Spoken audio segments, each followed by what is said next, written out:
Hi friends, welcome to my YouTube channel. ಇವತ್ತು ನಾನು ಏನು ಮಾಡತ್ತೇನೆಂದ್ರೆ ಮೆಕ್ಕೆಜೋಳ ಅಂದ್ರೆ ಗೊಂಜಾಳ ತೆನಿದ ಉಪ್ಪಿಟ್ಟು ಹೆಂಗೆ ಮಾಡೋದು ಅಂತ ತೋರ್ಸತ್ತೀನಿ. ಈಗ ನಾ 5 ತೆನಿ ತೊಗೊಂಡನಿ, ಅದನ್ನೆಲ್ಲ ಹೆಂಚ್ಕೊಂಡನಿ. ಈಗ ಒಂದು ಕಡಾಯಿ ತೊಗೋರಿ, ಅದಕ್ಕೆ ಈ ಹೆರ್ದಿರೋ ಗೊಂಜಾಳ ಹಾಕ್ರಿ. ಇದನ್ನು ಹುರ್ಕೋಬೇಕು. ಈಗ ಇದಕ್ಕೆ ಸ್ವಲ್ಪ ಎಣ್ಣೆ ಹಾಕಿ ಚೆಂದಂಗೆ ಹುರ್ಕೋರಿ. ಸ್ವಲ್ಪ ತಳ ಹತ್ತೈತಿ, ಆದ್ರೆ ಅದನ್ನೇನು ಮೇಲೆ ಮಾಡೋಕ್ಕೆ ಹೋಗ್ಬೇಡ್ರಿ. ಚೆಂದಂಗೆ ಹುರ್ಕೋರಿ. ಇದಕ್ಕೆ ಸ್ವಲ್ಪ ಉಪ್ಪು ಹಾಕತ್ತೀನಿ. ಉಪ್ಪು ಹಾಕಿ ಹುರ್ಕೋದ್ರಿಂದ ಟೇಸ್ಟ್ ಇನ್ನೂ ಚೆಂದಂಗೆ ಬರ್ತದೆ. ಈಗ ಹಿಂಗೆ ಚೆಂದಂಗೆ ಹುರ್ಕೋರಿ. ಈಗ ನೋಡ್ರಿ ಹುರ್ತೈತಿ. ಈಗ ಇದನ್ನ ತಗೊಂಬಿಡ್ನು.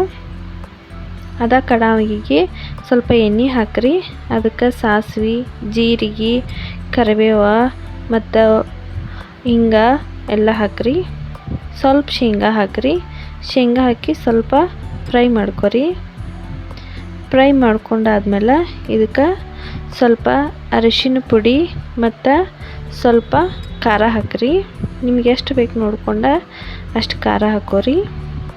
ಇದೆಲ್ಲ ಮಿಕ್ಸ್ ಆದಮೇಲೆ ಇದಕ್ಕೆ ಹುರ್ಕೊಂಡಿರೋ ಗೊಂಜಾಳನ್ನ ಹಾಕ್ರಿ. ಇದನ್ನ ಹಾಕಿ ಚೆಂದಂಗೆ ಮಿಕ್ಸ್ ಮಾಡಿರಿ. ಎಲ್ಲ ಆ ಗೊಂಜಾಳಕ್ಕೆ ಅಂಟ್ಕೋ ಹಂಗೆ ಚೆಂದಂಗೆ ಮಿಕ್ಸ್ ಮಾಡಿರಿ.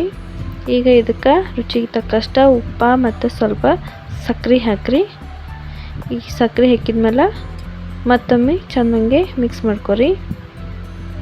ಇದ್ರ ಟೇಸ್ಟಿಗೋಸ್ಕರ ಸ್ವಲ್ಪ ಚಾಟ್ ಮಸಾಲ ಹಾಕ್ರಿ. ಚಾಟ್ ಮಸಾಲ ಹಾಕೋದ್ರಿಂದ ಇನ್ನೂ ಟೇಸ್ಟ್ ಬರ್ತದೆ. ಲಾಸ್ಟಿಗೆ ಸ್ವಲ್ಪ ಕೊತ್ತಂಬರಿ ಸೊಪ್ಪು ಹಾಕ್ರಿ. ನೋಡಿರಿ, ಈಗ ರೆಡಿ ಆಗೈತಿ. ಇದನ್ನು ನೀವು ಮಾಡಿ ಟೇಸ್ಟ್ ಹೆಂಗೈತೆ ಅಂತ ಕಮೆಂಟ್ ಮಾಡಿ ತಿಳಿಸ್ರಿ.